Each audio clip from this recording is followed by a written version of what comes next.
Welcome to Tech Vibes. In this video, I will show you how to open the Skyworth Smart TV service menu. Make sure your TV is powered on and working normally. Use only the original Skyworth infrared remote control. Always take photos of original settings before changing anything. Wrong settings can cause display or software problems. Now let us start with the service menu methods.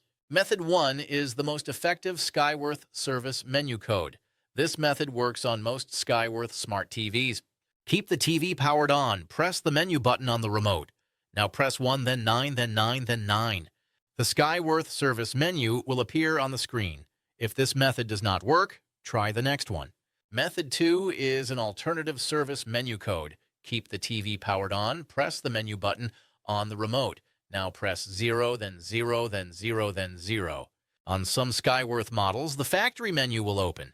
If the remote codes do not work, try the panel method. Method 3 uses the TV panel button. This works on some older and mid-range Skyworth TVs. Keep the TV powered on. Press and hold the volume down button on the TV panel. While holding it, press the input or source button on the remote 3 times. The factory or service menu will open. After entering the service menu, advanced options will appear. You can check panel information and panel type. You can view the software version and factory data. You can access white balance and calibration settings. You can turn demo or store mode on or off. You can also check error logs and usage hours.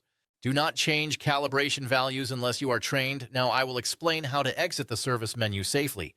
Press the power button once on the remote. Let the TV turn off completely. Wait for 10 seconds. Turn the TV on normally. This helps prevent software or display issues. If this video helped you, please like the video, share it with friends who may need help. Subscribe to Tech Vibes for real TV repair solutions. Thank you for watching. See you in the next video.